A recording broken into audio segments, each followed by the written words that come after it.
आज मी करणार आहे शेपूच्या भाजीचं पिठलं. ही मी अर्धा गड्डी शेपूची भाजी घेतली आहे.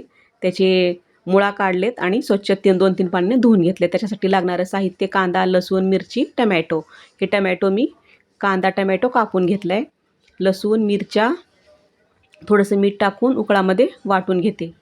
हे असं वाटून घेतलं आहे. आता शेपूची भाजी छान बारीक कापून घेते. हे बघा अशी छान बारीक कापून घेतले आहेत. तव्यामध्ये एक पळी तेल, जिरे, कढीपत्ता, कांदा आणि हा टमॅटो हे पण तेलामध्ये छान परतून घ्यायचं. आणि हे मिरच्या लसूण वाटलेला आपण ते पण तेलामध्ये परतून घेऊ आणि थोडंसं हळद टाकले.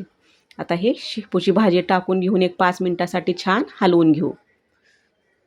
आता हे एक वाटी बेसन घेतले. थोडं थोडं पाणी करून हे बेसन आपण असं मिक्स करून घेऊ, कारण आपले गुठळ्या होणार नाहीत बेसनाच्या.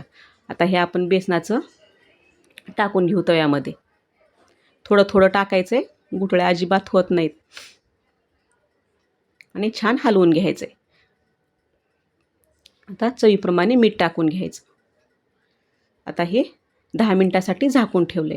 हे बघा आपले 10 मिनटं झाकून ठेवलेलं बेसन तयार आहे.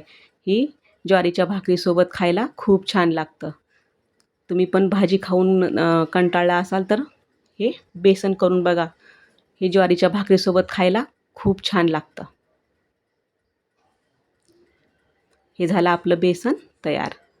बेसन, हिरव्या मिरच्या आणि कांदा